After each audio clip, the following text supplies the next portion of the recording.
Yo, what it do, man? It's your boy Rebuke All Devils. And check this out, man. Breaking news coming out of CBS Denver. Shooting during dueling protest in Denver turns deadly. Let's get the details.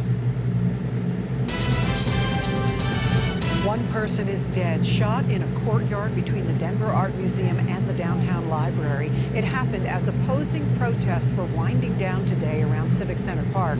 Denver police have 2 suspects in custody.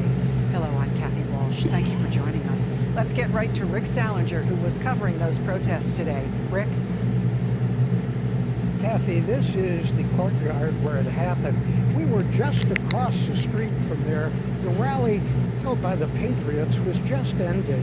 We saw some people arguing and started walking over towards them. Suddenly I saw an orange chemical dispersant followed immediately by what sounded like a gunshot.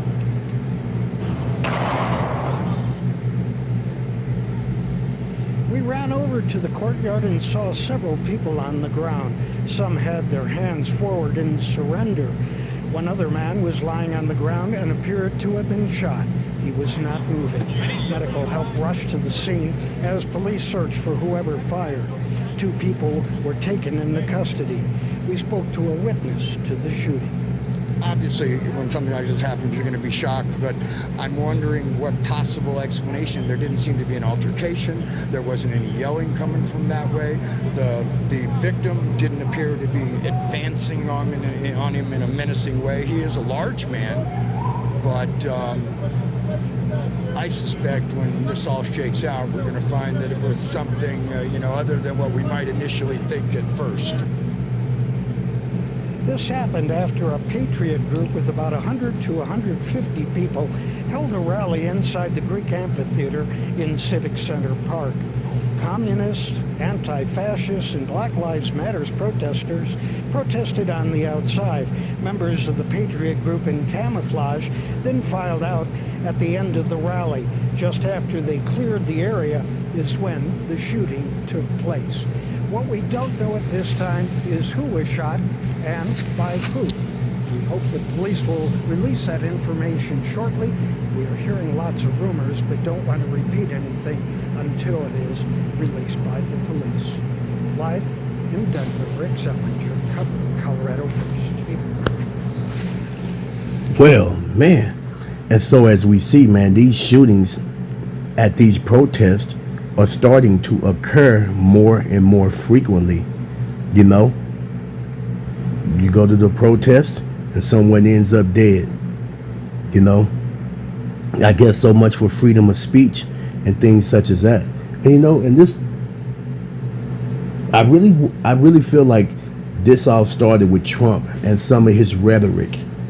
You know what I mean? There's a video circulating online where one of the Trump supporters, a Proud Boy, is talking about if Trump loses the election or if he don't win, that there would be a civil war.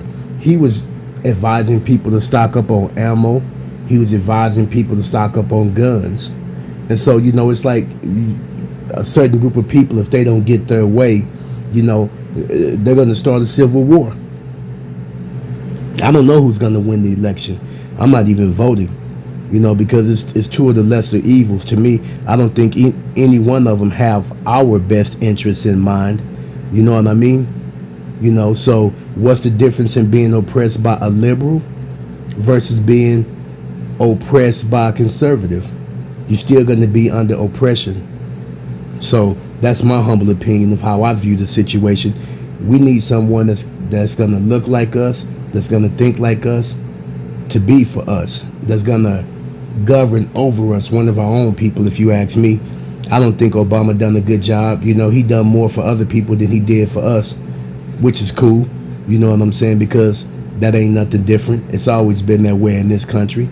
But don't forget to leave your comments down below. Don't forget to like and subscribe and share the video. Don't forget to hit on the notification bell. And you know how I always said, man, until the next episode, shallow to the wisdom.